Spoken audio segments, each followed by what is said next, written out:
Glory to Jesus Christ. Hello, I'm Fr.Thomas, Loya. Welcome to Light of Tabor. This is where we look at all of life through the Light of Tabor, meaning a sacramental liturgical worldview, which is very holistic. It lives in the both and rather than the either or. It's a much more complete worldview. For example, many people in the church and outside the church today are rightfully concerned about the clergy sex abuse scandal in the church. Well, if we really want to bring healing to that and a solution, it would actually have to entirely change our culture. Because candidates for the priesthood, for religious life, grow out of our culture, the soil of our culture. And that soil in recent decades has been terribly corrupted by the so-called sexual revolution. There are also philosophies and ideologies long before that that has influenced it as well.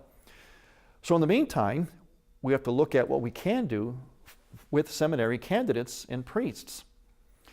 What we need to do is to rediscover two things. I call it the two pillars.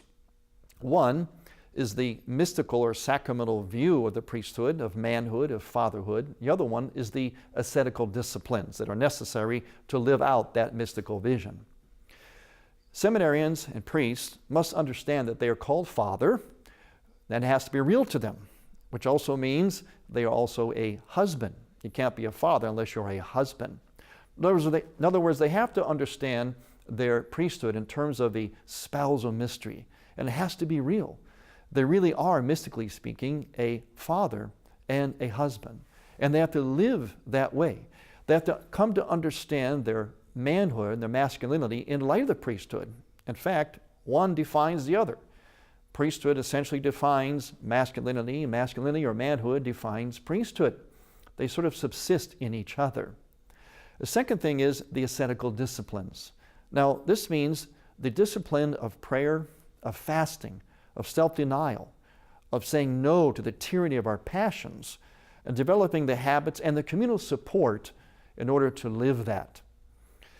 The answer is not going to be, with all due respect, in more safe environment, more safe policies and rules, more do's and don'ts, more watch-outs. Seminarians and priests can't be taught to run from their sexuality. Rather, they should be taught to run toward their sexuality, but with this mystical worldview, to see their manhood, their fatherhood, their priesthood, their husbandhood through the light of Tabor.